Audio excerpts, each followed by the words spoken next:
Entonces, ¿qué pasa si el panel está abierto? La corriente es cero. Pero el voltaje tiene una respuesta. ¿Qué pasa si el panel está abierto? El voltaje es cero. Entonces, ¿qué cosa?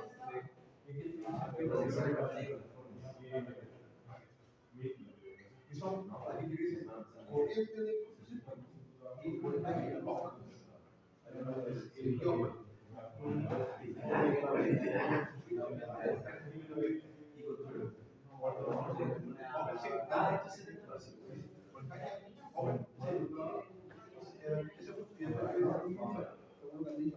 ¿Y cuál es el punto de potencia? Donde B por I es máximo.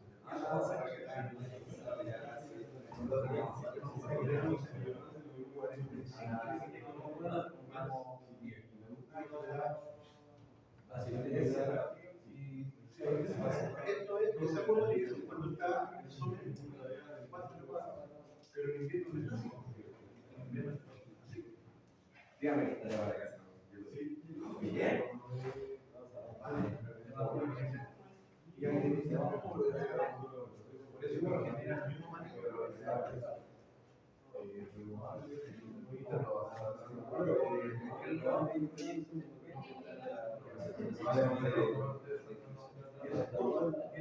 eso, claro. Uno si quiere contarlo, puede hacer un modelo que yo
Si lo ven, si lo bajamos, ¿cuánta gente está la gente de la batería?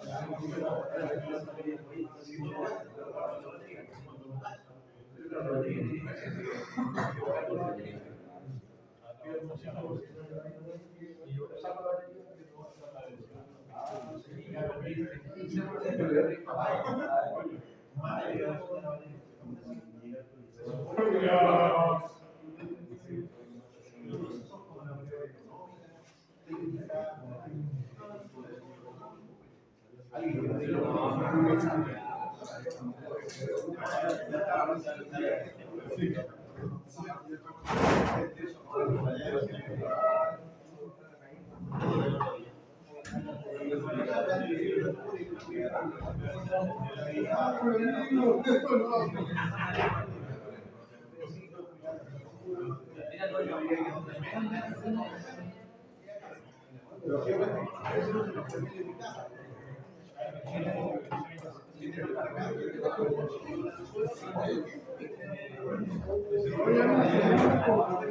Ah, sí,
Los plumones son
italiano.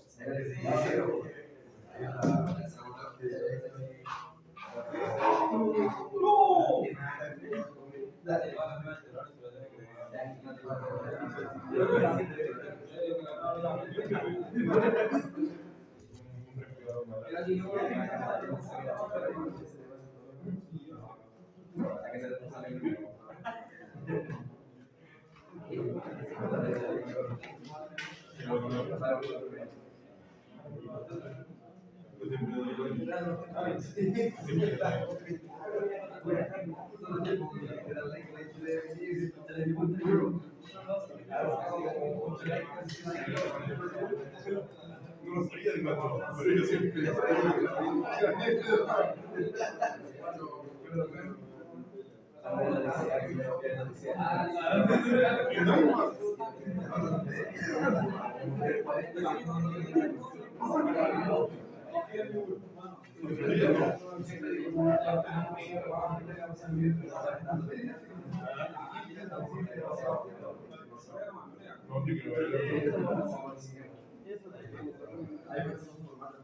Que duerme, que duerme.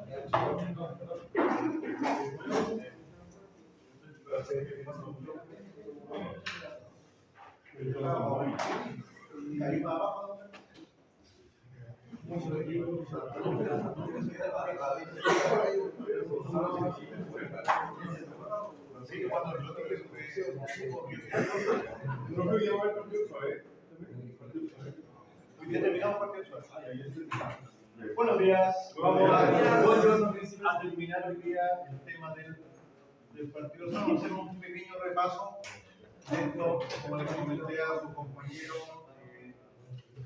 ¿Se acuerdan la primera prueba de la última semana de septiembre? En esta primera prueba voy a hacer unas 20 preguntas simples de unos 2 puntos por pregunta, más algunas preguntas un poco más de 10, 15 puntos hasta completar lo otro.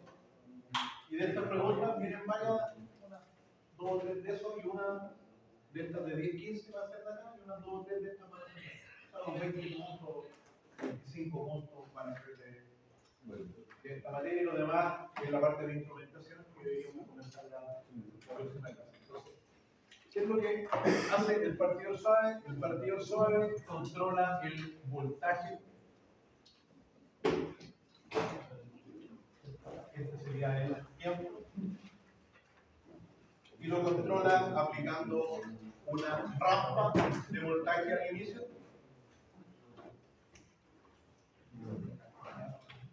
Después el voltaje.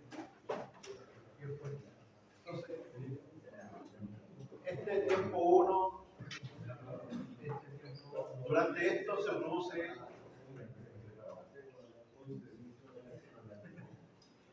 el arranque, durante este proceso se produce la tensión, y en este tiempo de acá el motor queda conectado directo a la red. Esto se llama, queda en modo bypass. ¿Qué significa esto? Queda directo a la red. O sea, cuando está acá, el partido suave está, digamos así, apagado. No está haciendo ningún trabajo. El partido suave solamente va a operar en el tiempo del arranque, en el tiempo de la detención. ¿Cómo logra aumentar o disminuir el voltaje? Lo logra mediante el uso de los semiconductores controlados de silicio o llamados SCR, que dijimos que básicamente el SCR pensemos como un contactor. Cuando yo le doy un disparo al gate, el interruptor se cierra y cuando cambio la polaridad, el interruptor se abre solo. Se apaga solo. Lo doy encendido y se apaga cuando cambia la polaridad. O sea, se prende cuando está aquí, el interruptor se cierra y cuando pasa acá, el interruptor en forma automática se cierra. Entonces yo no me preocupo de apagarlo, me preocupo solo de encender. Y si yo lo enciendo en este punto, pasa esa señal. Según el momento en que yo lo voy encendiendo, logro que pase más o menos señal y por lo tanto haya más o menos forma. Esa es la forma electrónica. ¿Cómo lo hacen? Para eso hay unas simulaciones la semana pasada que estaban por acá.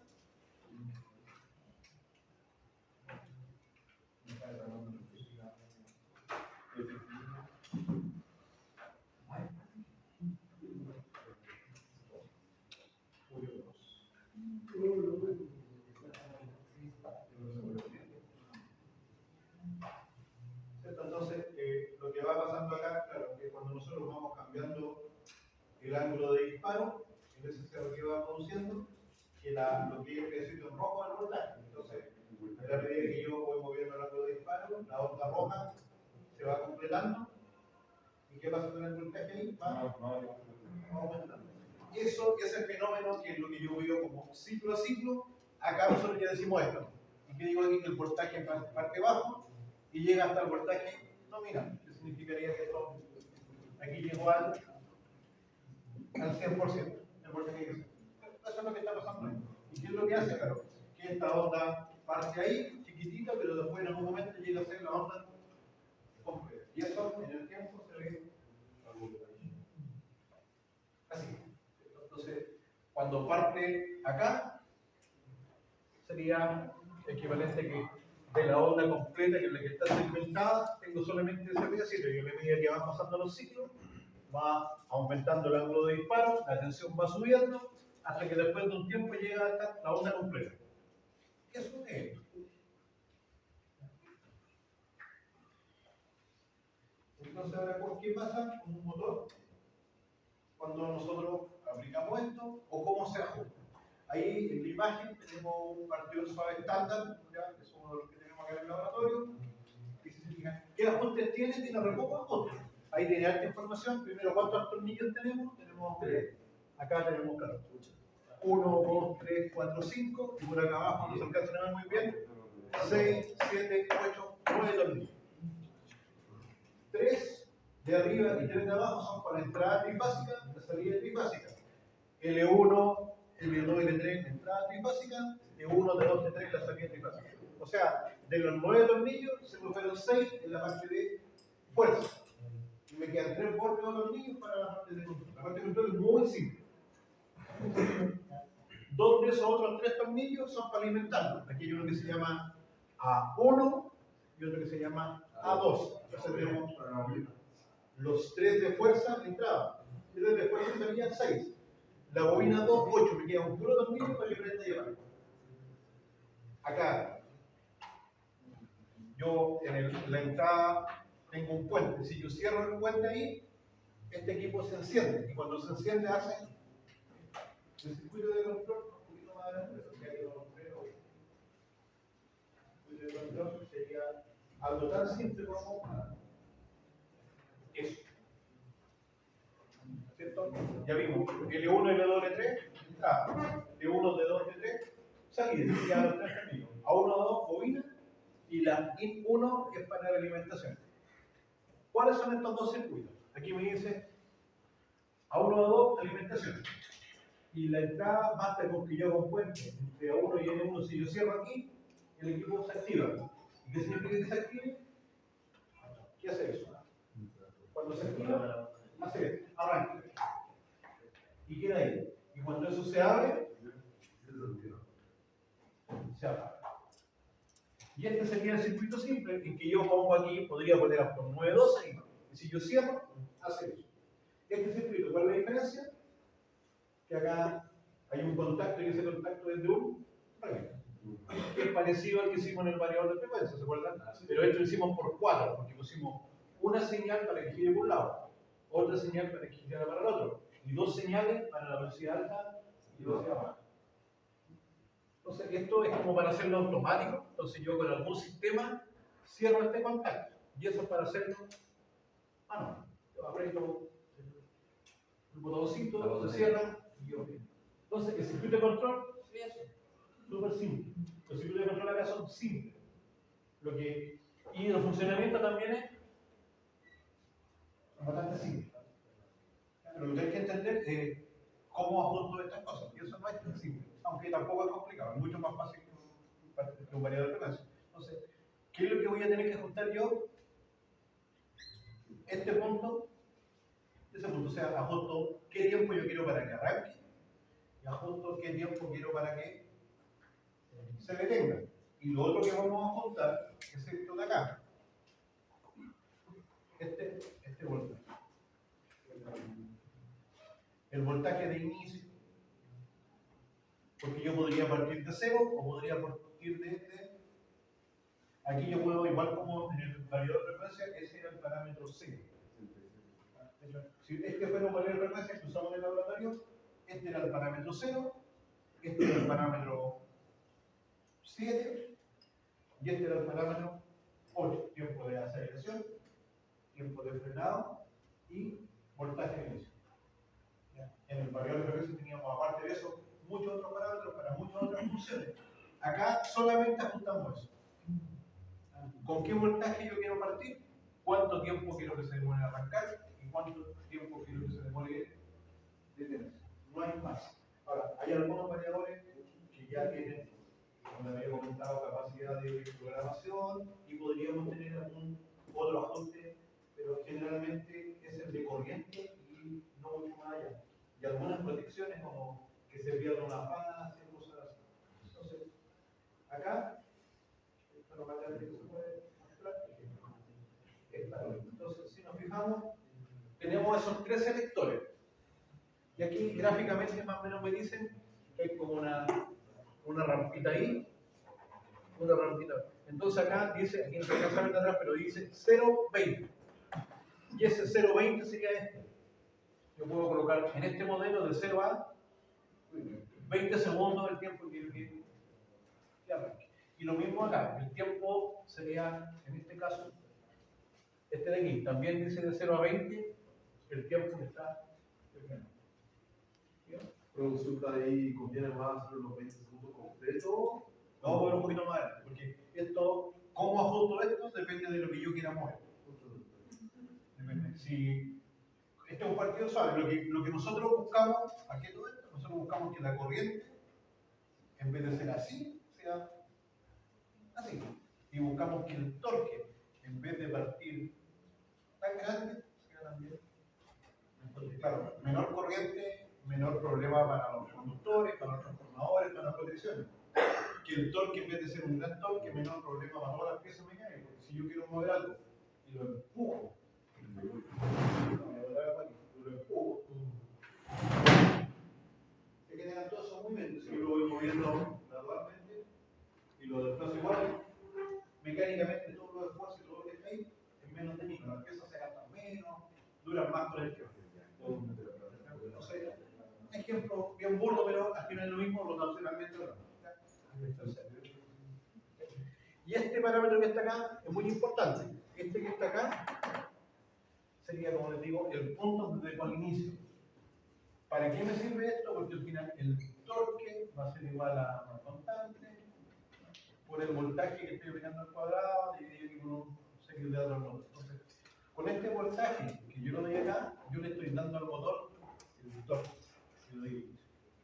Entonces, si yo este punto lo subo mucho, el motor va a ir con mucha fuerza y por lo tanto la corriente va a ser más alta y me va a sobrar torque. Voy a ir empujando muy fuerte. Si este punto es muy bajo, podría ser que yo lo empuje y no lo mueva. Y por lo tanto quede un rotor bloqueado. Se caliente y sea dañino para el motor. Entonces tengo que buscar como el punto óptimo. Por otro lado, mientras más tiempo, lo mismo. Voy a mover el elemento, entonces voy a partir y lo voy a ir moviendo con menos vibraciones, con menos corriente. Si yo hago mi movimiento más rápido, va a haber todo problema. Entonces, idealmente que el tiempo sea más largo y que este punto sea más bajo. Pero si es muy bajo, problema. Si es muy largo, problema. Ahora, eso es el arranque. Y en el frenado va a ser lo mismo. En el frenado, por ejemplo, en el arranque directo, ¿qué pasa cuando yo freno el motor? El voltaje pasa de 100 a 0. Entonces el motor frena una cosa así. Lo que se llama frena al vuelo o frenada libre. Frenó porque fue disipando energía, porque se fue gastando en el roce, con el viento, con la masa y frenó. Acá yo puedo hacer que frene. En algunas cosas que yo quiero mover es importante cómo frene. Porque si yo freno, puedo decir que frene y si está avanzando, termine en algún punto. No tiene ni más adelante ni más atrás. Entonces me sirve para que cuando frene se posicione en algún punto en particular. Entonces, esto, más que eléctricamente hablando, las ventajas aquí son mecánicas. El poder controlar el para posicionar, para que el esfuerzo también sea gradual. Entonces, ¿dónde se usan mucho estas cosas? En motores que obviamente arrancan giran, se detienen, arrancan, o sea que esto lo hacen muy seguido. Si arranca una vez, está todo un mes funcionando y se para, no tendría mucho sentido. Hay motores que arrancan una vez y están meses funcionando. Y no paran más, hasta 4, 5, 6 meses después. Hay otros motores que parten, apagan 100 veces en un día. Va a depender del uso del motor. Claramente, este funciona solo durante el arranque y solo durante la detención. Entonces, si el motor arranca y se detiene mucho, este está pero perfecto. Si quiero cambiar la velocidad, este no me sirve, porque este no controla la velocidad. No cambia la frecuencia. Lo que cambia solo es el voltaje. Y solo durante el arranque de detención.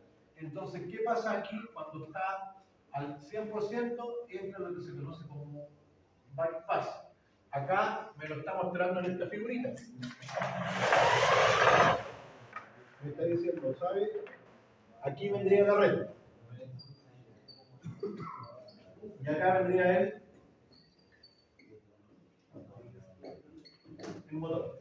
Y eso es lo que está haciendo el partido suave. Aquí me dice que este partido suave está controlando la primera fase de marcha directa, la segunda está en VSCR, la tercera está en VSCR y después acá vendría el motor. Me dice, esta fase pasa directa y estas dos yo la controlo. Entonces esta está al 100%, porque está directa. Esta no, esta va a estar en 0 y esta va a estar en 0 Pero claro, si esta está en 100 y esta está en 0, igual el voltaje que cabe de aquí va a ser 0. Entonces, yo controlando esta, porque al final el voltaje entre líneas, si aquí no hay voltaje entre líneas. Entonces yo puedo controlando dos voltajes, igualmente puedo controlar este tercero. Esto se llama un partido suave con control solo en dos fases. Este se puede usar en motores que se conectan en este. ¿Cuál es la ventaja de este? Es que es más barato. Hay otros partidores suaves que tienen control de las tres fases. Y los que tienen en tres se pueden usar tanto en estrella, pero también en delta. Un partido suave de otro tipo, con control de dos fases, no lo puedo usar. Y eso viene siempre especificado en el manual del equipo. Porque son más caros los de este paso. Obviamente, porque tengo que tener, en vez de tener dos juegos de SCR toda la electrónica, ahora tengo la caja es más grande, el circular es más grande, tiene más electrónica, tiene más centro de disparo y cuesta fácilmente el doble. Entonces, si yo voy a usar un motor solo en estrella, este estaría perfecto. Si yo lo quiero en delta, debería usar uno con control. Ahora, en la práctica, no sé, el 95% de los motores están conectados en. ¿Y por qué estarían la mayoría de los motores conectados en estrella y no en delta? Porque en estrella o en delta el motor entrega la misma potencia. En estrella el voltaje es más alto, entonces la corriente es más baja. Y por eso se conecta en estrella, más controlada. Al ser corriente más baja, no sé, un motor que consume 100 amperes. 100 amperes en estrella, en delta consume 173 amperes. La diferencia es raíz de 3. Y la raíz de 3 ustedes saben que es 1,73. Entonces, si 1 ampere a 1,7 no se nota. Pero de 100 a 170 sí se nota. Si esto fuera 500, 5 por 173 son 865. Se nota. Mientras más grande es la corriente. Entonces, un cable para 500 amperios o para 100 amperes es más barato que un cable para 173. Entonces, las protecciones son más baratas, los cables son más baratos, y si son 100 metros de cable, por cada son 300. Al final, la diferencia en lucas es significativa. Y eso hace que sea más conveniente conectarlo más económico. La corriente es menor, las pérdidas son menores, necesito menos dinero para hacer la instalación, es más conveniente. ¿Por qué se conectan en delta los motores? Porque algunos del motor que tengo funciona 380, 660. Entonces 380 en delta y mi red de 380 ya, obligado en delta. Pero ahí igual me va a hacer casi más barato cambiar el motor que cambiar los cables y todo eso. O, ¿por qué se conectaban los motores en delta? Porque debido a arranque, estrella, delta. que era una forma de arranque, ya vimos. El partido suave pasa a reemplazar completamente a este, quedando este obsoleto. Bueno, ¿por qué queda obsoleto? Porque primero ahorramos en esto que le digo acá. Segundo, el partido suave es más caro que un contactor, sí, es bastante más caro, pero un partido suave de uno. Tenemos arranque de tenemos. ¿Cuántos contactores necesito? 3. El de línea, el de estrella y el de triángulo. La protección técnica. Un armario grande, una regleta, necesito tiempo, hay que hacer todas las conexiones. Eso es tiempo, es tablero, es plano final. En cambio, cada un dispositivo, ustedes vieron que la conexión entra 3 cables, salen 3 cables, lo alimento, pongo un switch y estoy listo. En 5 minutos está funcionando. Entonces, sumando y restando, este versus una estrella de triángulo, casi que sale lo mismo. Sumando el costo de mano de obra, el costo de tablero, el costo de accesorio eléctrico, ferretería eléctrica, como lo llaman, y el costo de equipo. Y el tiempo bastante. Entonces, esto ya desplazó el partido. Entonces, equipos modernos ya no tienen este, aunque todavía se encuentran muchos en algún tipo de industria. Pero si hay que reemplazarlo, este deja, como les digo, obsoleto. Ahora, ¿qué es lo que es el modo bypass? El modo bypass, como le dije, es que el motor queda directamente conectado a la red. ¿Por qué? Porque en este tiempo el voltaje es igual al 100%. Entonces, el SCR aquí no hace nada. ¿Y qué es lo que hace el partidor suave? Aquí inclusive lo muestra, en que hace que aquí cierra un puente y la corriente hace... Y esta que está acá queda apagada. Entonces, cuando está en bypass, la electrónica potencia queda apagada y el circuito se cierra por un camino directo. Eso lo hace, en este caso, este partidor suave, el bypass es interno. Eso es común, el partidor suave es pequeño, 10, 20, 30, 40, 50, 100 amperes. Pero el partidor suave más grande, ¿qué se suele usar? Se suele usar en paralelo con el partidor suave, ¿no? Y ahí habría que conectar L1 con L1, L2 con L2, L3 con L3, y el puente se hace por fuera. Y este tiene los circuitos para la bobina. Entonces, en algún momento, cuando este se va a apagar, este activa el contacto, se hace el bypass y este se apaga. Y lo hace todo de forma externa. Pero si no, lo hace en forma interna.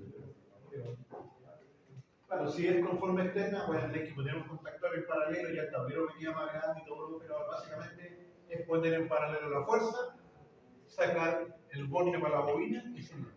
Y el disparo lo hace el mismo equipo. No es más que eso. Y esto es común en corrientes grandes, 200, 300 amperes, ya el bypass está. De hecho, aquí dice ready y dice bypass. Y cuando está en bypass se prende la luz y me indica que el equipo entró en modo de funcionamiento bypass. Así que eso es desde el punto de vista de las conexiones, ¿no? Es bastante simple y bastante poderoso. Imagínense, usted tiene 100 motores en la industria que está carga después de 10 años más y tiene que hacer mantenimiento. Hay que usar 100 tableros con relé, con contactores, con cable, un deseo. Cambio de esto, el circuito es muy simple. En 10-15 minutos cualquiera va a entender cómo el circuito va a ser capaz de realizar las conexiones y todo. Ahora, ¿cómo ajustamos? Vamos a ver eso. ¿Cuál es la implicancia de ajustar el tiempo? ¿Cuál es la implicancia de mover? Bueno, eso lo conversamos aquí hace pasado. El sustento está en esta ecuación que está acá arriba.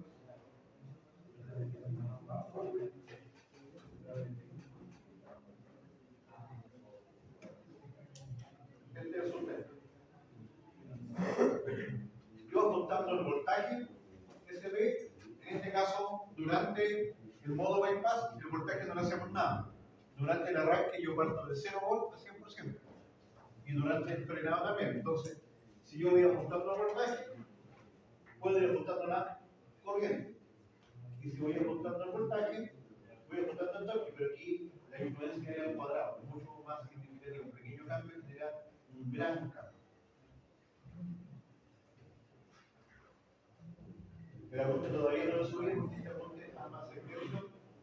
sacando un par de cosas y haciéndolo en PDF Planet para subírselo, espero entre hoy día y mañana, de tal forma que lo puedan ya empezar a mirar. De ahí está la conexión electrónica indicada. Cuando esto esté en modo bypass, acá esto se cerraría e internamente esto se apaga. No es que se abra, sino que no se le da la orden de disparo. Entonces la corriente, en vez de pasar por aquí, pasa por aquí. ¿Cuál es la implicancia de que no pase por acá adentro? La implicancia es que ustedes saben que en un diodo, no sé, CR, cuando pasa por ahí una corriente, ahí se produce una pequeña caída, ¿se acuerdan? Pero puede ir chiquitito. Como dice, en un diodo normal, si por aquí circula corriente, hay una caída de voltaje del 0,7. Si uno dice 0,7, nada. 220, 219,3, lo mismo. Pero en la potencia de pérdida, yo digo, si por aquí pasaban 100 amperes, ahora la potencia es igual a P por I. Entonces, esos 0,7, por eso 100 amperes, ya me hacen que aquella 70 watts. 70 watts ya da un poquito de calor. Y si son varios de estos, esto se va calentando. Y si en vez de 100 son 1000 amperes, ya. No sé. Ahora, en este caso, el calor no es tan preocupante. ¿Por qué? Porque esta pérdida se va a producir solamente durante esos segundos. Y durante estos segundos. Y acá no, porque acá queda directo. Por eso también hay un ahorro energético, es que durante el arranque se use, pero acá no, porque acá no hace nada. Entonces es preferible que esté directo. Entonces acá no implica, no hace nada. No como el variador de frecuencia, que el variador de frecuencia en todo momento está alimentando porque está generando su propia red, con su propia frecuencia, con su propio voltaje. Entonces, desde el punto de vista físico, si yo, por ejemplo, tengo un partidor suave de 10 kilowatts, es una cajita de este tipo. Si yo tengo un variador de frecuencia de 10 kilowatts, ya es una cosa más o menos. Si esto fuera, así sería el tamaño: 10 kilowatts, 10 kilowatts, partidor suave. Y si veo el disipador, voy a ver que el disipador de calor aquí va a ser pequeño. Y si veo el disipador acá, va a ser una cosa mucho más grande. ¿Por qué? Porque en todo momento tiene que hacerse cargo de sacar ese calor. En cambio, este se va a encargar de sacar el calor durante unos pocos segundos. Ahora, si esto parte, frena, muchas veces, esto igual va a tener que ser un poco más. Porque se va igual a acumular calor. Porque cuando parte, se calienta. Si frena, se enfría. Y si cuando vuelve a partir, parte del mismo punto, no acumula calor. Pero si partió aquí, frenó, igual con la siguiente arranque, la temperatura va a ir tendiendo a subir. Entonces va a depender de eso. Y eso también los fabricantes lo indican. Y lo llaman algo así como el ciclo de carga, el ciclo de arranque. Entonces, en el apunte que puede llegar, eso no lo voy a preguntar, que es un dato un poco más técnico del manual, pero para que tengan una idea, tienen que tener el concepto. En este caso, este fabricante lo llama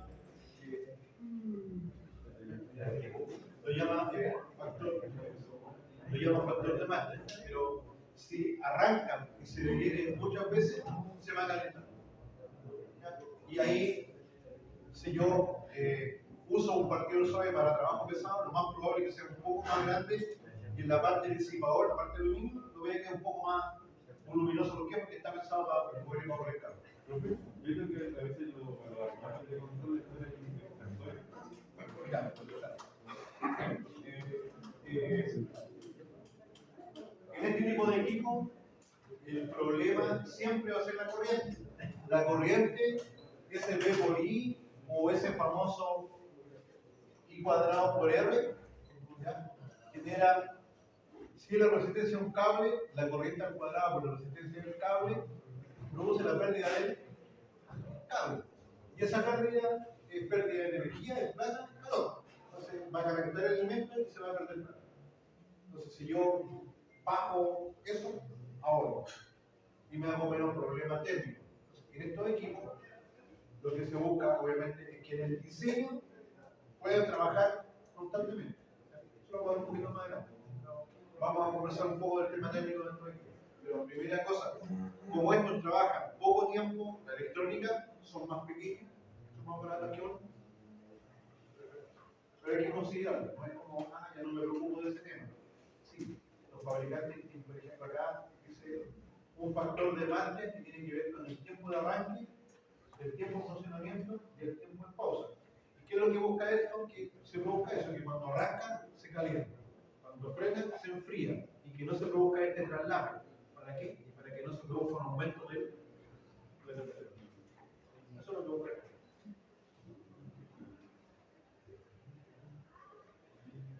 Entonces ahora nos vamos a pasar a este. Y este punto, ¿con qué tiene que ver? Con, vamos a ver qué pasa cuando cambiamos estos valores. ¿Cómo sería un arranque directo? Un arranque directo que sería así. Partimos desde un principio con esto. Y no regulamos nada, simplemente el contactor se cierra y el voltaje llega al motor o a la carga, lo que sea, y parte directo. Ahora, en esta figura tenemos dos arranques. El número 1, ¿qué es lo que me dice? Que el tiempo de arranque es más breve. Otro dato interesante. Las dos curvas parten desde el mismo punto. O sea, este punto tiene que ver con el torque. Parten con el mismo torque, pero uno lo hace más rápido, supongamos en 4 segundos, y el otro lo hace en 8 segundos. Uno sería un arranque más lento y el otro un arranque más rápido. Pero parten desde el mismo punto. O sea, yo empujo con la misma fuerza, pero en uno parto más lento y en el otro más rápido. ¿Qué va a pasar con el motor? En la siguiente curva, para que se acuerden, el 1, el que veamos con línea segmentada, corresponde al tiempo pequeño, y el 2, al tiempo mayor. Esta misma pregunta le he hecho en una prueba.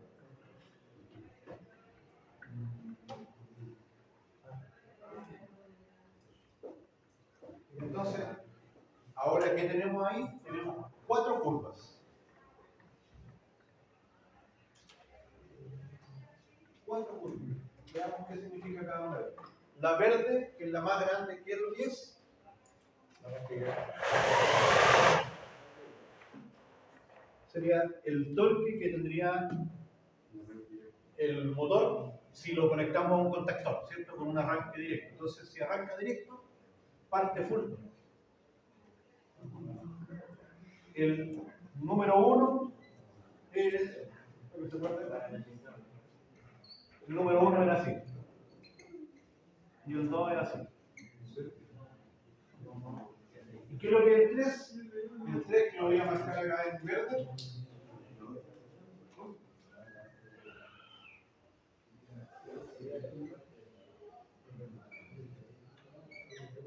El 3 es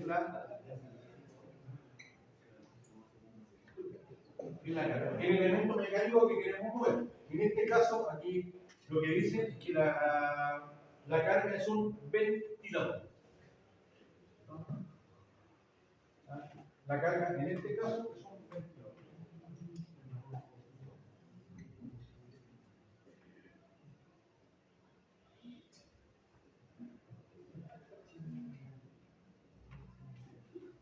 Y lo que mueve el ventilador es un fluido, es aire, es una masa de aire.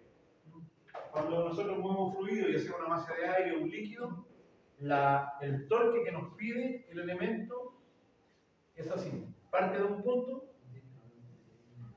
y va creciendo parabólicamente, va creciendo. Si esto es X, esto de acá es X. El torque va creciendo en forma paralela. A mayor velocidad nos pide más torque. Es fácil arrancar una carga de este estilo. ¿Por qué es fácil arrancarla? Porque a baja velocidad nos pide más torque. Pero ir aumentando la velocidad cada vez más es más difícil. ¿Por qué? Porque cada vez que aumentamos más la velocidad nos pide más torque. Y como la potencia es torque por velocidad, cada vez nos pide más potencia. Entonces, al principio es fácil, pero mientras más rápido, más difícil. Y esto pasa con el agua, con el combustible. combustible, por los gases, ya pasa este fenómeno. Ahora, cuando yo muevo, por ejemplo, tomo, no sé, un saco de cemento y lo levanto, ahí no pasa este fenómeno. Ahí la curva es así. Si es algo más pesado, ahí siempre el torque es el mismo. Porque si esto pesa 100 kilos, no importa si lo muevo más rápido o más lento, son 100 kilos. El aire no. Si el aire yo lo muevo lento, me ejerce cierta resistencia. Pero si yo lo muevo más rápido, me ejerce más resistencia. Y eso es cuadrático. Si uno va a un auto y saca la mano a 20 kilómetros, pero si la saca a 100, entonces los fluidos se comportan así. Y los sólidos se comportan así. Entonces, levantar algo que tiene cierto peso implica gran torque al inicio y siempre el mismo torque. Pero mover flujos, en este caso, la curva que estamos moviendo es un ventilador. Los partidores suaves, su uso más común es en este tipo de cargas. ¿Por qué? Porque el partidor suave va aumentando el torque también gradualmente. Cuando son cargas de este estilo, es preferible usar variables de frecuencia y partir con mucho más torque al inicio, aunque también lo puede hacer con partidor suave. ¿Ya? Por eso, en sistemas de agua, en todo lo que son plantas de agua, de todo tipo, siempre han encontrado partidores suaves. También podría ser varias frecuencias, pero ahí cuando me va a convenir si yo quiero cambiar el flujo, si yo quiero que haya más o menos flujo de la tubería, caudal. Ese tipo de conceptos, caudales, presión y todo, lo empezamos a conversar desde la próxima semana, cuando hablemos de instrumentación. Y yo voy a hacer un poquito entre clases de física, de mecánica y de electricidad. Ahí vamos a tener que recordarnos muchas cosas, termodinámica, muchas cosas. Pero aplicado más entretenido, cuando de repente los físicos o los matemáticos enseñan algunas cosas, uno no lo pesca mucho, pero cuando uno hace ejemplos más prácticos, es más fácil. Voy a mover, mira que la raya de cuadrada. Me queda muy bien. Entonces, de nuevo, esa raya en realidad es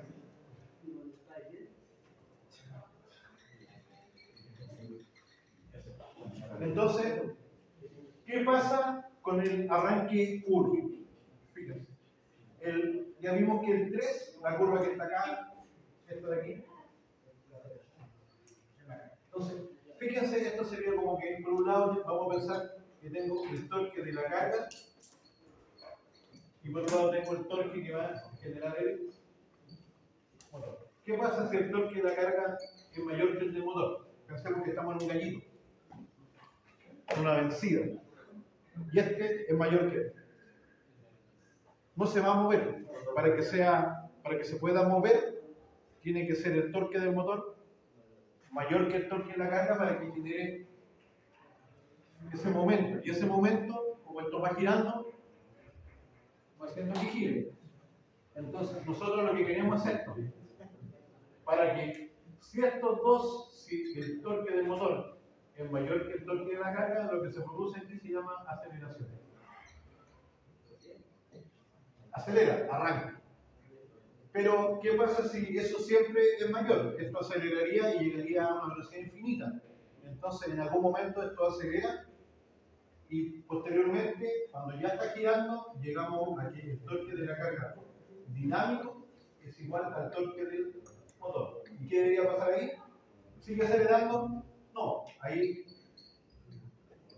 mantiene la velocidad y queda girando en un punto. Y si después yo aumento la carga, empieza a frenar. Eso es lo que se ve acá. ¿Y cómo se ve eso? La curva 1, cuando el motor arranca, el torque eléctrico es más grande. Y como es más grande, ¿qué pasa aquí? La velocidad debería ir. El torque del motor es mayor que el torque de la carga, acelera. Acá la diferencia es pequeña, pero ¿qué pasa acá? La diferencia es súper grande. Entonces, como que yo lo parto empujando de a poco y en algún momento Entonces, al final, no es un arranque muy suave, un arranque, sí, es más suave al principio y mucho más suave que este.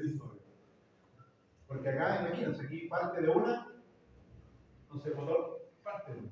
El motor aguanta, pero lo que está ahí es lo que va a subir, lo que está moviendo la masa de la carga. Entonces, ¿es un arranque suave? Sí. ¿Es el mejor arranque suave? Para nada. ¿Él es capaz de mover el motor? Sí. Ahora, acelera, pero el torque del motor va subiendo. ¿Y qué pasa en este punto? Aquí de nuevo, el torque de la carga es igual al torque del motor. Están girando. Entonces, están girando los dos, no se frenan, pero tampoco aceleran. Entonces, ¿cómo queda en equilibrio? ¿Y cómo queda ahí? En equilibrio. Girando a una velocidad. Por eso mantiene una velocidad.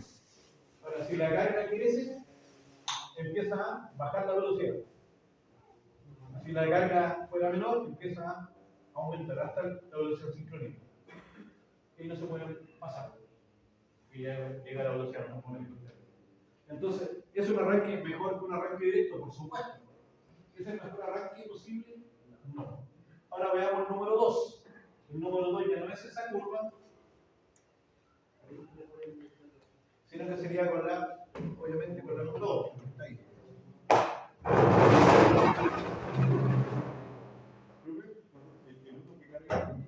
El 1 arranque en poco tiempo. El 2 arranque más tiempo. La carga es la misma, el mismo ventilador. La carga es la roja. Entonces ahora aquí. El 1 poco tiempo, el 2 más tiempo. Entonces se fijan ahora, el torque del motor es mayor que de la carga, sí, pero no es mucho más grande. Entonces ahora el motor va a empezar a girar y es mucho mejor. Entonces no va a tener como este empujón flujo, este gran torqueo. ¿Qué creen que pasaría con la corriente?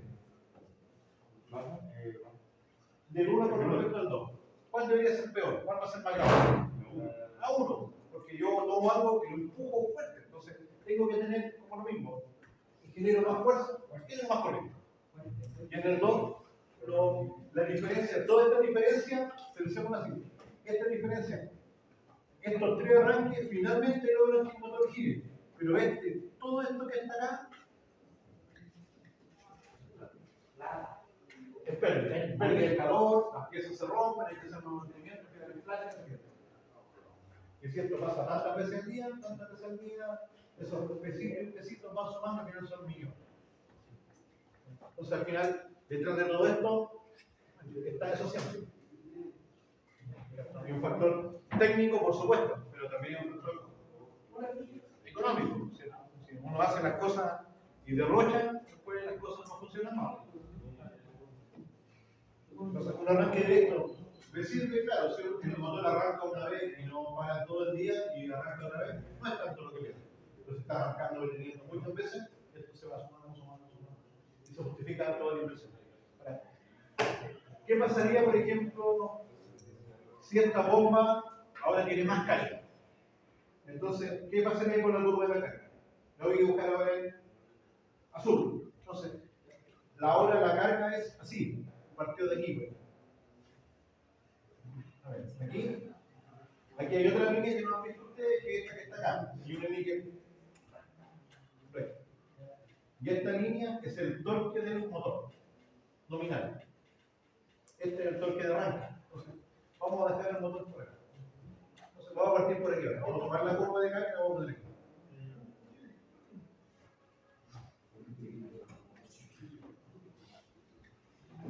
Ahora, a esa masa, ese ventilador o ese sistema que estábamos viendo ahí, aumentó la carga que tiene que mover. Si un ventilador, para que el aire aumente tanto, sería complicado, porque como el aire podría estar más pesado porque tenga, no sé, tierra. El aire cambia su densidad con la temperatura, pero no tanto. En el aire no pasaría tanto esto. Porque en el aire, cuando hay más calor, ¿cierto? Entonces cambia un poquito la densidad, va a cambiar un poquito la fuerza. Pero hay otros sistemas a donde esto cambia mucho. Por ejemplo, uno que yo conozco, y les voy a dar el mismo ejemplo que le dio a sus compañeros de la clase anterior, por ejemplo, aquí en Quintero. No sé si han pasado ahí por Quintero, visto unos tanques gigantes, Quintero, Puchuncaví, en esa zona. Ahí está la planta del gas, el famoso GNL. De hecho, hay harto electricidad trabajando ahí. GNL, ahí ustedes ven que hay unos tanques gigantes de gas. De hecho, aquí dentro de estos tanques cada un estadio, sin ningún problema. Tienen 80 metros de alto, 120 metros de diámetro, cada un ancho de fútbol, y cada 50.000. Hay un estadio que es un estadio techado. El techo es muy. Va encima, porque va flotando. Aquí, ¿qué es lo que pasa? Aquí llegan los barcos que también son como unos grandes tanques. Y estos llegan con gas licuado de petróleo a menos 180 grados, creo, menos 160. Y a esa temperatura el gas no llega en estado gaseoso, llega líquido. Eso se llama natural licuado. Entonces ese gas llega en estado líquido. Después aquí conectan una tubería, aquí llega una bomba, pasa por otro proceso y después de aquí lo van colocando dentro del tanque. Entonces aquí llega líquido y aquí se guarda en estado gaseoso. Y después de acá viene la tubería y el 80% de este gas se produce o se gasta en la planta de generación eléctrica. De hecho, cuando usted va a Quillota, donde está el Huesco, San Isidro, toda esa zona de Quillota, vienen las tuberías de gas a la refinería de petróleo, a Santiago van tuberías de gas, de hecho van tuberías de gas que van a Argentina, hay otras que van hasta Concepción, hay toda una red de gasoductos. ¿Cuál es la magia de esto?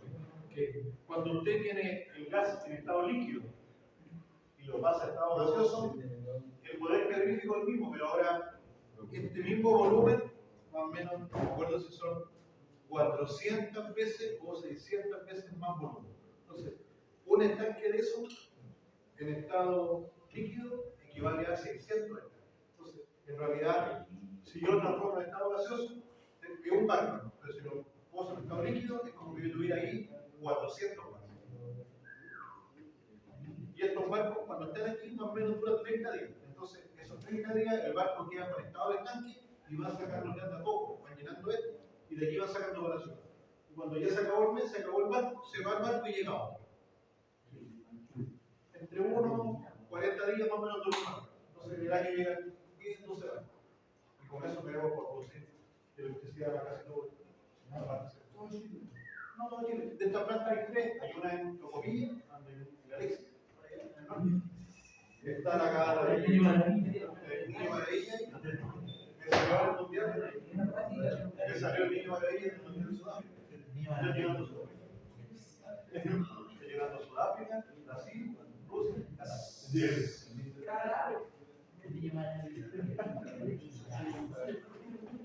Entonces, ¿cuál es el lineamiento? Aquí hay unos procesos.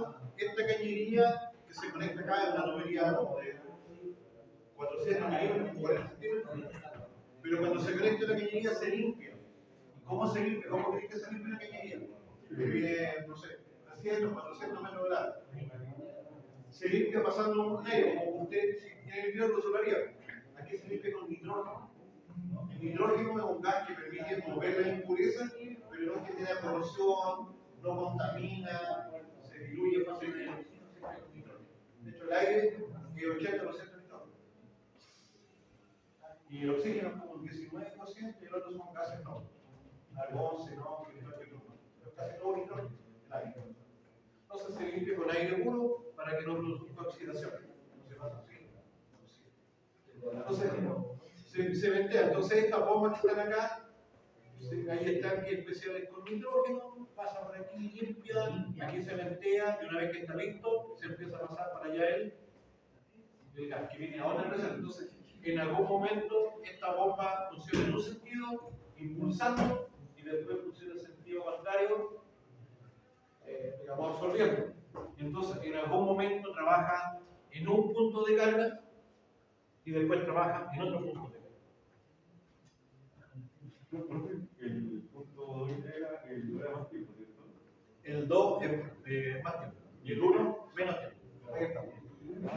Y el 3 la carga. Entonces ahora, miren, vamos a dejar los arrayes como estaban, el 1 y el 2 como están. La pregunta es, para este nuevo punto, aquí era aire y aquí estamos pasando el GNL. ¿El motor es capaz de arrancar? Recuerden, tenemos, para que el motor arranque tiene que haber aceleración. Y para que haya aceleración, el torque del motor tiene que ser más grande que el torque de la carga. Si vemos la curva azul, respecto a la 1, hasta ahí, el torque de la carga es más grande que el torque del motor. Entonces, en este pedacito de aquí, el motor, ¿cómo se encontraría? Detenido. Pero la corriente sería alta, entonces nosotros veríamos que el motor estaría como vibrando. Porque estaría igual que con un motor bloqueado, como el servicio que se normal. Y después de este tiempo, ¿qué pasa? Ahí de nuevo, el torque del motor es más grande que la carga y aquí el motor aceleraría. Ese sería con el arranque en poco tiempo. Con el arranque en más tiempo. Aquí, de nuevo, la carga es más grande, más grande, más grande, más grande. Recién acá, de ahí para allá, recién el motor empezaría y estaría todo este tiempo con el motor bloqueado, cortocircuito. Tendría un gran calor, una gran corriente, y este sería, en ambos casos, sería un arranque muy malo. Aquí no arranca, aquí arranca y acelera muy bruscamente, aquí casi no arranca y a lo mejor no es capaz de arrancar. Entonces la pregunta ahora es, ¿cómo solucionamos esto? Modificando los tiempos no logramos mejorar. Hay que entonces hacer la siguiente cosa. El problema se presenta aquí, porque estamos partiendo de ese punto. Entonces, si este punto lo colocamos, por ejemplo, ahí, ya logramos que al inicio tenga más torque. Entonces, ¿cómo quedaría la más corta? Por ejemplo, a partir de aquí. ¿Se cumple con eso? ¿Y la otra? Entonces, si subimos este punto acá, en vez de partir de aquí, por ejemplo, partimos de ahí. Como subimos esto, acá sube el torque al inicio. Y ahora sí tiene capacidad de aceleración. Entonces, claro, si la carga cambia, imagínense el deseo que sería estar cada rato cambiando nuevos ajustes. Habría que cambiarlo para cada vez que arranque. Entonces, generalmente, como digo, esto se usa con los motores que siempre hacen lo mismo. Mueven la misma carga, mueven el mismo fluido. Pero en sistemas de control automático, yo puedo poner sensores. En este caso, ¿yo qué podría medir aquí para saber si está pasando una u otra cosa? Podría medir la presión, podría medir la densidad del fluido. Y en función de eso, este equipo ya no sería con perilla, tendría que ser con una memoria. Y esa memoria yo podría cambiar los datos de forma automática. Ese tipo de cosas no vamos a ver cuando hablamos del tema de PLC. Y ahí como no un más. Y ahí en un PLC yo podría tener un sensor que mida la presión. Esa información entra al programa del PLC. Y el PLC le dé la orden y cambie los parámetros del partido suave. Y ya no sea un valor ajustado por una perilla, sino que sea un valor que puede ir ajustándose de forma automática en función de lo que pasa. Y ahí tendría un control automático de eso. Y la función de utilización sería tener la menor corriente posible, o tener la aceleración más ajustada posible. Pero aquí no hay una respuesta buena. Hay muchas respuestas buenas. ¿Cuáles van a ser buenas? Las que permitan que el motor arranque.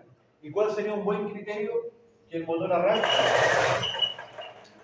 pero que la corriente en cada arranque sea lo más baja posible. Ahora, la corriente sería el gráfico que viene a continuación. Siguiendo con la misma línea. La curva roja aquí corresponde arranque nominal. Este, 100% de voltaje. La número 1 a un arranque en un tiempo más breve. Y la número 2 a un arranque en un tiempo más extendido. Si yo cambio este punto, ¿qué va a pasar? Si yo le doy más torque al inicio, le doy más voltaje, este punto parte arriba. Si le quito, y cómo se va a mover va a depender del tiempo. Entonces, hay que jugar con el tiempo y con el voltaje para lograr que justamente la corriente sea lo menor posible y el motor. Este va a ser nuestro laboratorio 1. Ustedes justamente van a hacer eso. Lo vamos a hacer en la imagen. Vamos a ir ahí, vamos a usar los frenos, vamos a llevar ¿cómo se llaman los partidos suaves? Vamos a trabajar en un grupo de 3 personas, más o menos. Pero no para calcular. Y este va con un pequeño informe. Y lo que van a hacer ustedes justamente, esto mismo lo vamos a hacer práctico. Con el freno podemos medir el torque. Con un amperímetro podemos medir la corriente. El mismo freno mide todas estas cosas. El mismo freno en su software, en la Excel, mide todo. Entonces lo vamos a hacer. Vamos a tomar los motores, vamos a colocar los partidos suaves y vamos a ir ajustando distintas cargas.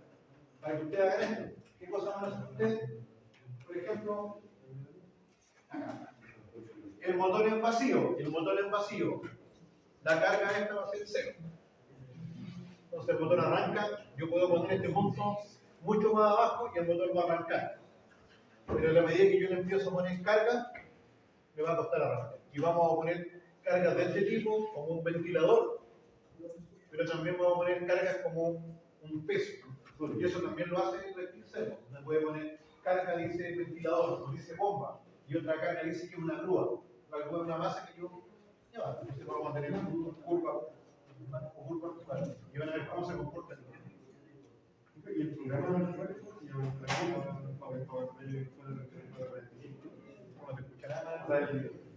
el programa para verlo del computador con los frenos y el análisis se llama Active Servo, pero está instalado ahí, no, dice que está instalado, yo lo voy a instalar, lo voy a revisar, pero yo tengo instalado los computadores de PLC. O sea, viene con los mismos sistemas, viene con los mismos, y siempre son los conocemos, porque se conectan con el cable del servo, y entonces se conectan. Entonces el programa hace que el servo sea una carga constante, no sea una carga cuadrada, que simula exactamente si fuera una bomba que está moviendo un tipo de agua o si fuera una grúa. y ahí se puede interesar en diferentes motores. O sea, donde necesitas carga, donde necesitas un motor. Porque al final eso es la carga. Yo pongo un motor y le pongo esa carga. Entonces pongo un motor más grande, es súper fácil. En eso yo creo que vamos a estar unas 2 semanas, porque la primera semana para que entiendan bien lo que hay que hacer, conectar todo, y la siguiente semana hacer las mediciones y hacer el informe. Y para el informe doy los 2 de semana más, que van tranquilos, y después vienen los de instrumentación industrial. Así que esto es más o menos la materia de partido suave, no mucho más que eso. Tiene alto fundamento detrás. La operación es súper simple. Es apuntar un par de pirillos, un par de datos. La conexión eléctrica es muy simple, pero los fundamentos teóricos que están detrás son muy importantes. Miren, acá, en este proceso, una falla en esa bomba, la bomba arranca y falla, y se cae la protección. Y el barco no puede inyectar gas. Y ese gas no llega acá. Y ese gas no produce electricidad. Y estas plantas de generación de electricidad no pueden generar. Y estas plantas que están acá producen como el 30% de la electricidad del Chile completo. Esa es la importancia de este sistema que está ahí en Quintero. Entonces esta cuestión falla, y falla esa bomba que descarga esto. Y la embarrada es gigante, podría haber apagones en el país completo. Y por otro lado, que falle esto en plata, son cientos de millones de pesos al día. Entonces eso no puede fallar. Aunque estos sistemas, claro, el estanque está para la falla, porque ¿en qué sentido? Que el estanque te permite, no sé, 2 o 3 días. Entonces, si estos fallos tenéis 2 o 3 días para arreglarlo, te vais gastando el estanque. Pero si después de esos 3 días no lo arreglaste, el estanque se te vació. Y por lo tanto, ¿qué tenéis que hacer? Volver a rellenar el estanque. Para eso no son los estanques, para acumular algo. Y en ese tiempo podríais jugar con este problema. Entonces, claro, que llega el barco, desconectan, conectan, eso se va como un día, dejan todo listo y después vuelven a ir rellenando el. Entonces, cuando hacen esta maniobra, imagínate la gente que está ahí. Se juega todos los días y si funciona todo bien, trabajan un día y tienen los otros 25 días para. Ese día tiene que estar ahí un año, full. Y una vez que funcione bien, en 20 días, ir a mirar que todo funcione bien, monitorear las cosas, perfecto. Pero ahí, te juegas la vida. De hecho, bueno, antes de que tuviera este sistema, esto es un poco de historia, que igual saben ustedes, Este sistema es relativamente moderno, para que ustedes sepan, el Mundial de Qatar, ¿cómo pagó Qatar su Mundial? Qatar inventó este proceso. Qatar inventó, bueno, sí, Qatar se gastó 250 mil millones de dólares en hacer el Mundial. Porque hizo aeropuertos, estadios, carreteras, no tenía nada. ¿Cómo lo pagaron? Porque Qatar era un país muy pobre antes del año 60. La gente se moría de hambre. Pero ellos sabían que tenían gas por montones, pero no tenían una anomalía para poner de Qatar a Europa, a diferencia de los rusos. La guerra de Ucrania dejó a Europa súper complicado porque los rusos también usan gas. O sea, los europeos usan gas para producir electricidad, pero ese gas viene de Rusia. Si ustedes ven los mapas, aquí está Rusia, por aquí es Rusia que es gigante, y para llegar a Europa tiene que pasar por Ucrania, y por Ucrania hay 4 gasoductos.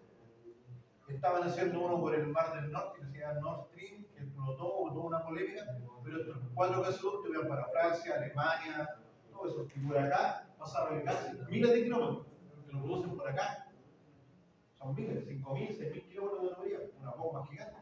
Impulsan todo el gas, llegaba, y de estos países el gas llegaba y producía electricidad muy barato, y por lo tanto producía todo muy barato, calentaba las casas barato, todo. Pero empezó la guerra con Ucrania.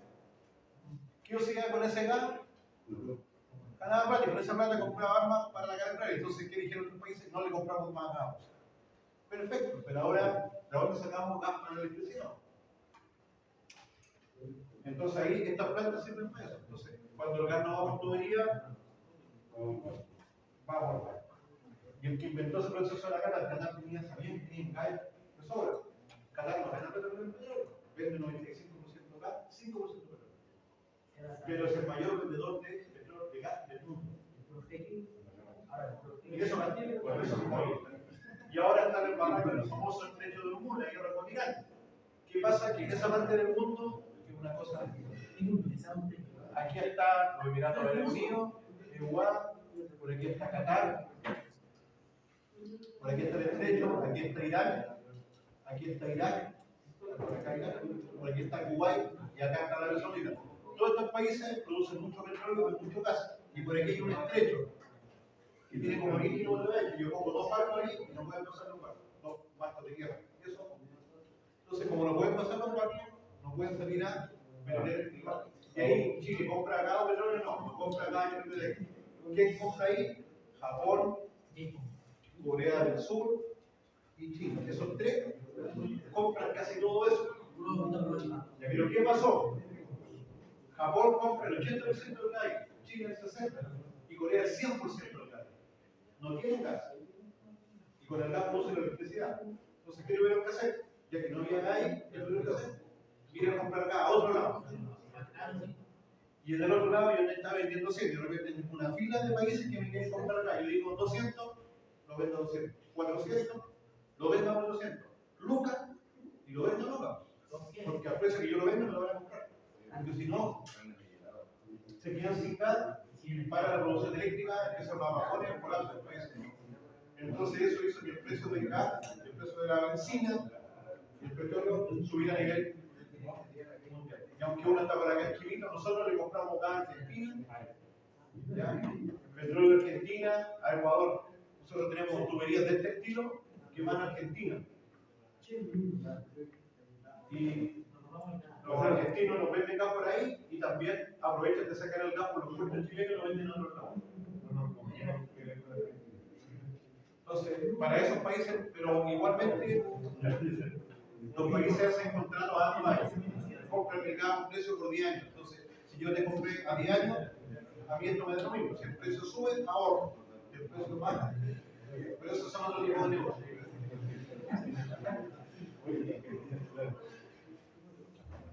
Si ustedes han escuchado, yo creo que alguna vez han escuchado los argentinos, un famoso que se llama vaca muerta. Vaca muerta es un gran. Yo estoy seguro que en Chile existe el símil por el lado argentino, o sea, por el lado chileno. Nosotros tenemos, no sé, la Tocopilla, por aquí por Santiago, por acá viene Guatito. Entonces, más o menos por aquí, a la altura de Temuco y Puerto Montt, en el lado argentino hay una provincia que se llama Santa Cruz, Chubut, Santa Cruz, Río Negro, Y ahí está cerca de la cordillera, tienen ellos una zona gasífera y petrolera. Mucho petróleo, mucho gas. Este es el famoso vaca muerta. Entonces, si ellos quieren vender a China, a Japón, nosotros tenemos tuberías donde mandan el gas, parte queda aquí en Chile y parte. Porque la alternativa es darse la vuelta por acá arriba, pasar por el canal de Panamá, que también está en el parado porque no hay agua, y desconectar. Se van como 30 días más. Entonces, si sale por aquí, aquí en Chile, claro. Y mueve camiones, mueve plata, que tiene impuestos, paga tributos. Aquí, bueno, antiguamente Chile, como les digo, Chile tiene 3 plantas. Tiene una por acá arriba, tiene una planta aquí en Mejillones, aquí en Tapiz, en Tocopilla, tiene la planta aquí en Quintero y tiene la planta por aquí en Concepción. Y sin contar Brasil, Chile va avanzado a Estados Unidos, Brasil, Chile, en este tipo de plantas. Poca en el mundo, son plantas a nivel mundial, hay poca en el mundo. En Europa hay como 10, Chile tiene 3. Porque son caras y son avanzadas, requieren mucha ingeniería. Pero nosotros no tenemos gas, entonces como no tenemos gas, pero antes de tener estas plantas, Chile tenía solo la conexión con Argentina.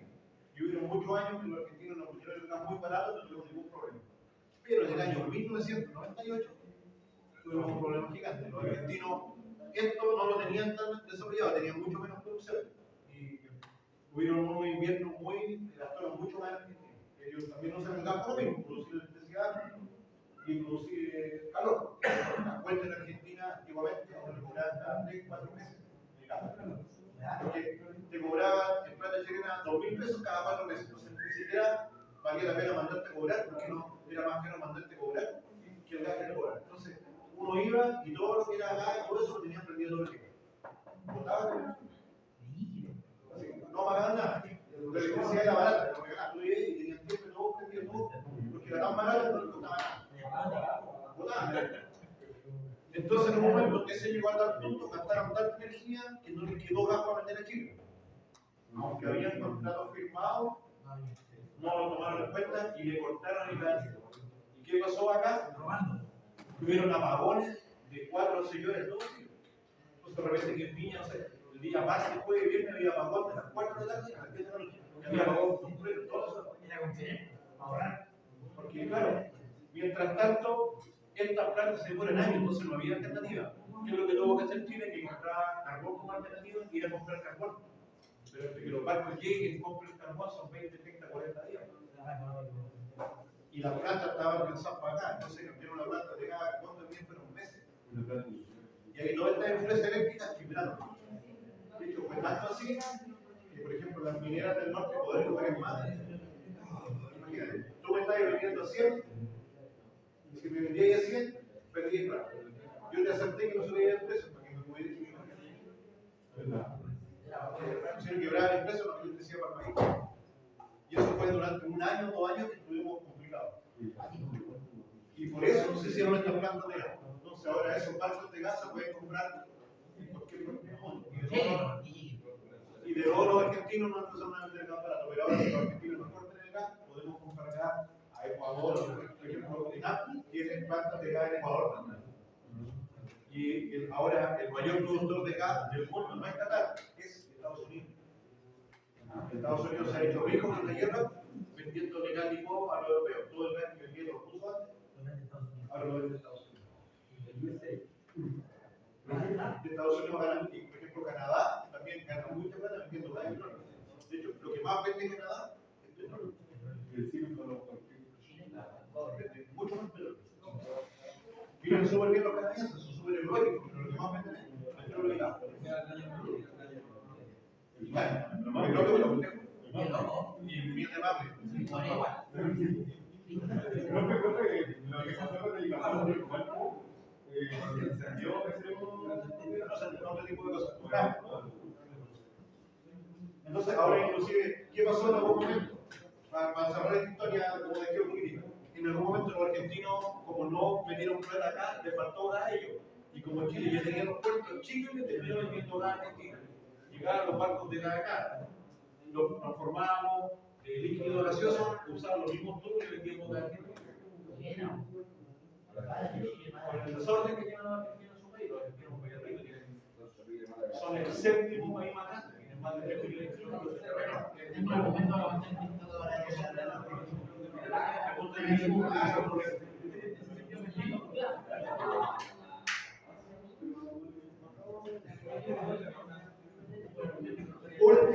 Casi última cosa del día de hoy. Penúltimo tema del día de hoy.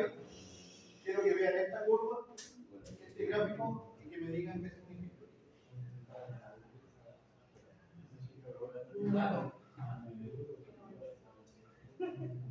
¿Para qué sirve esto? ¿Cuál es el objetivo?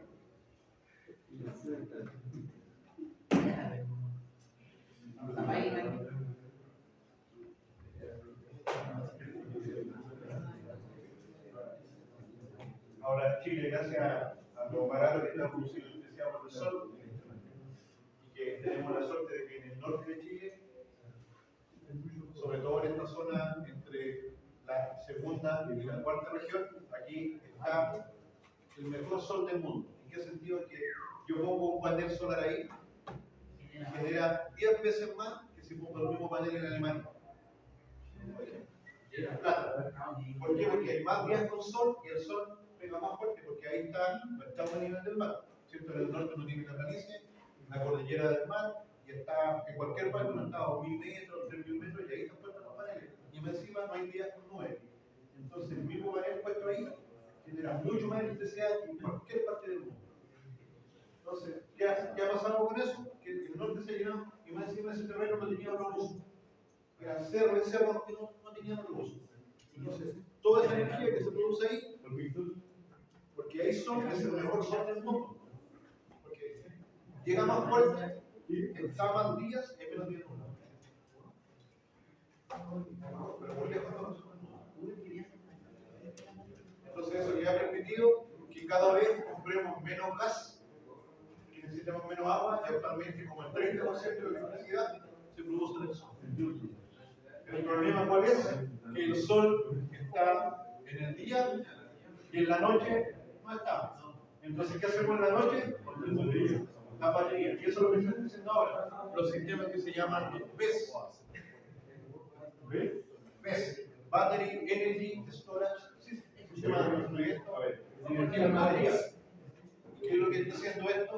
Que si yo pongo muchos paneles de sobreenergía, yo gasto hasta acá y toda esa energía me sobra. Entonces todo eso lo guardo en el BESS y la gasto en la noche. Y después en el día, entonces en el día directo al panel, en la noche de la batería. Y ahora Chile de nuevo está entre los 5 países del mundo que están instalando más baterías, pero no porque sea Chile, es porque tenemos los mejores sol del mundo y podemos producir electricidad para dar la electricidad. Battery Energy System, Battery Energy Storage. Entonces, eso permite esa gran acumulación de. Si Chile hiciera solo esto, podríamos apagar todas las plantas acá y vivir de esto. ¿Cuál es la gracia del norte? Que en el norte, de 100 años, usted sabe que hay 300 días con sol, porque los nubes y llueve muy poco. Es muy preciso. O sea que, no sé, el 1 de enero, los últimos 100 años han sido todos los días soleados. Pueden predecir cómo va a estar el sol. Es una apuesta. Por eso, de todos modos, han puesto plata acá para hacer esta planta. Ahora, el problema de eso es que todo eso es muy caro. Entonces, eso por el momento ha hecho que la electricidad igual siga siendo cara. Pero si hubiéramos estado comprando electricidad con gas, con toda esta guerra, hubiera subido ahora, no, como eso la vecina, subió el 30-40%. Eso no me llegó porque teníamos electricidad de la. Y es cara, pero es cara propia, no es cara de la. Si no hubiera sido. Ya, ¿qué significa esa curva entonces? ¿Qué dice el eje X? Altura en metro. ¿Qué dice el eje Y? Corriente nominal. Entonces, esto es muy interesante.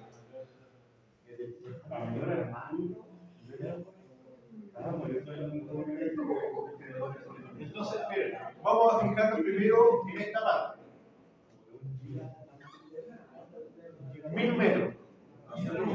1000 metros estamos acá.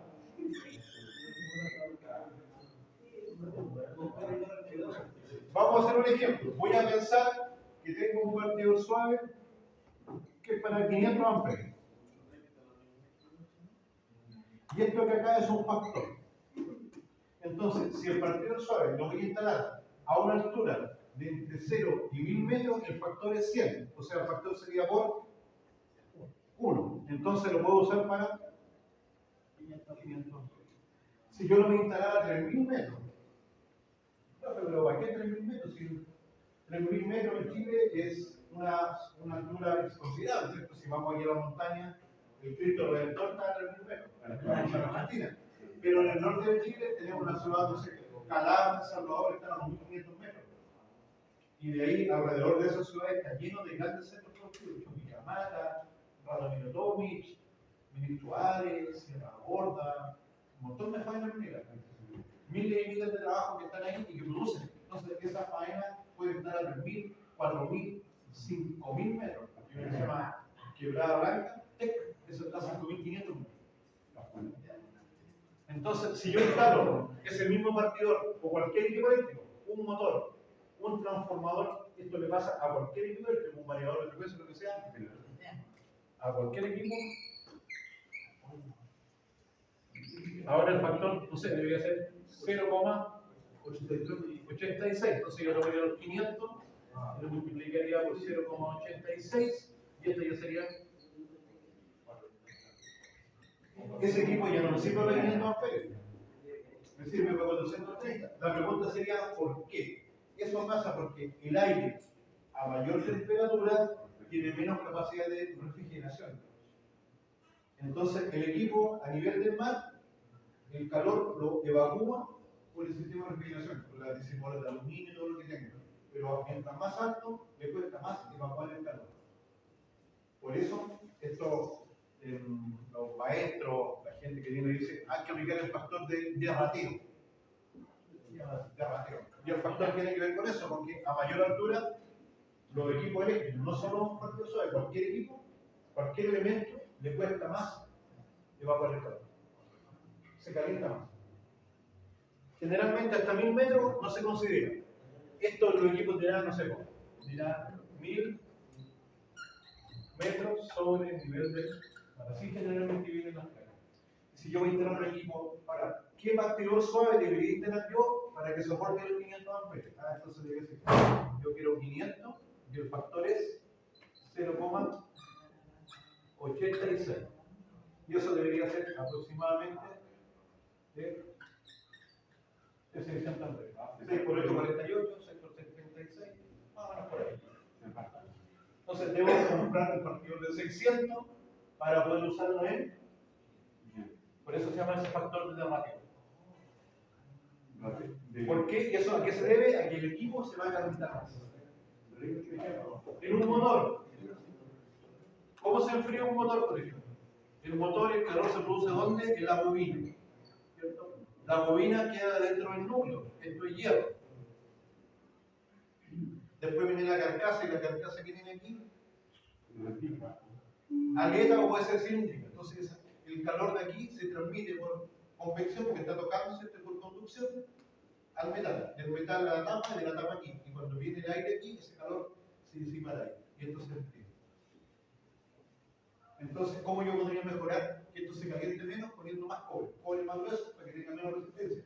Entonces ahí, y cuadrado por el cierre es menor, la potencia que se pierde aquí es menos calor.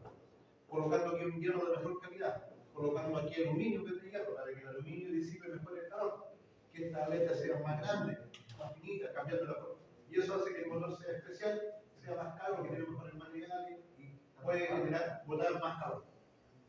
Y a lo mejor este motor dice, no, puedo usarlo allá porque, y lo mismo en un partido suave. Entonces, podría encontrar un partido suave que tenga un disipador de calor chiquitito y al otro modelo para 5000 metros, el mismo partido suave, pero con un disipador de calor y con un ventilador, etc. Y lo mismo que pasa en los PC. Aquí para que se motiven. ¿Para qué sirve la pasta térmica en un PC? Para transmitir el calor al disipador. Vamos a poner la placa madre y vamos a montar la CPU. Esto es el procesador. Y sobre la CPU, ¿qué ponemos nosotros? El disipador. Que generalmente son de aluminio, pero los mejores son de cobre. Es decir, el aluminio es 0,6, el cobre es 1,6. Más mejor. Por eso ya los clientes vienen de cobre, pero es más caro. Más o menos un 60% más siempre, como el disipador de calor es aluminio cobre. Y entonces, ¿qué pasa si yo coloco el disipador, ya sea aluminio cobre, directamente sobre el CPU? El CPU, aquí están los famosos electrones vueltos locos moviéndose para arriba acá, entonces generan calor. Y estas cosas trabajan a alta temperatura, 70, 80, 90, 100 grados. Y entonces la pasta térmica, ¿qué es lo que hace? La pasta térmica se coloca aquí. Se calentó. Entonces, si yo no pongo pasta térmica, aquí al medio, ¿qué me puede quedar? Vacío. Unas burbujas de aire. Y el aire es un mal transmisor de calor. Por ejemplo, si yo esta ventana quisiera mantener el calor, pongo un vidrio, otro vidrio y al medio pongo aire o pongo un gas especial, que eso evita que el calor pase entre uno y otro. Es una aislante. Aquí pasa lo mismo, pero aquí yo quiero que el calor que se produzca aquí se vaya para arriba, como en el caso del motor, y llegando acá que tiene su forma, más encima acá arriba le pongo un ventilador o le pongo refrigeración líquida, porque aquí se genera demasiado calor. Quiero sacar el calor. Entonces, si yo no coloco la pasta térmica de una forma adecuada, ese aire aquí se va a calentar y se puede quemar esa parte de la CPU. Entonces aquí yo saco toda la pasta y la coloco, inclusive en video de cómo se coloca en la cama, para que cuando se aplaste no tiene aire. Y voy a llegar ahí, pegarle, no tiene que quedar sin aire. Esa es la meta. ¿Ya? Entonces se queda aquí sin aire perfecto, ya el calor pasa acá y esto, ese ventilador saca el calor afuera y en la torre, no sé, vendrá otro ventilador acá que toma el calor y lo saca por fuera de acá. Y en un notebook entra el calor por un lado, pasa por acá y sale por el otro, para que saque el calor. Y esto es equipo.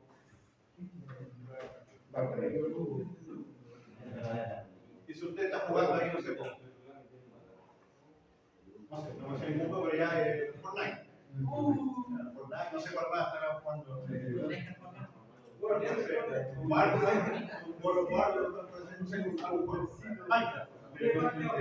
Cuando un juego aquí y le da uno al juego, sube los FPS, renderiza más, lo pone a un high, estos pobres electrones aquí se vuelven locos, más calor. Aquí hay sensores, entonces si la temperatura sube mucho, aunque el cerebro lo que más, el equipo no sube. Baja, porque si no se va. Bueno, esto no tenía mucho que ver, pero para que tengan claro el concepto térmico. Térmico, que viene allá. Y en esta lámina representa eso. Esto aplica para cualquier equipo.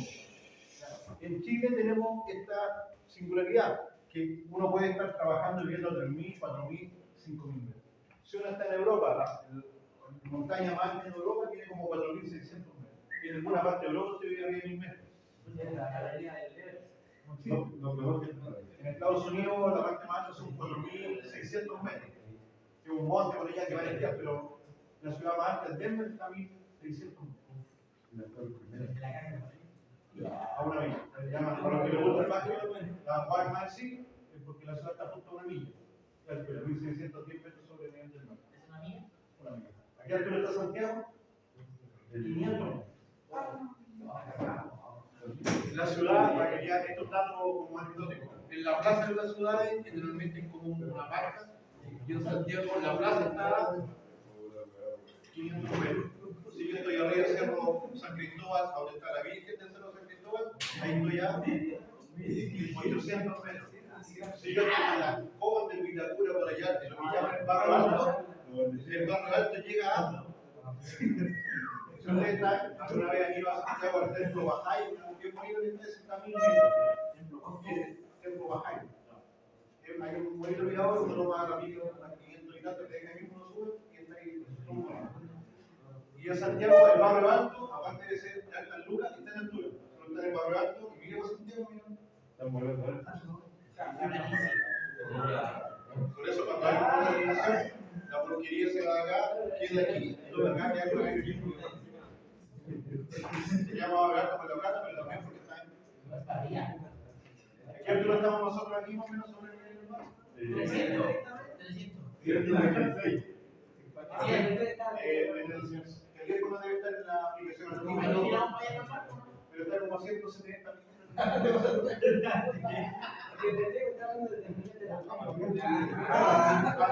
En realidad uno dice a nivel medio del mar, porque el mar tiene una diferencia de altura por la 147 metros. 147 metros estamos sobre el nivel del mar.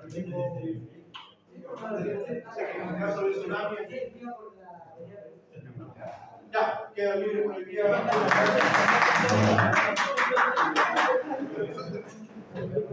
No,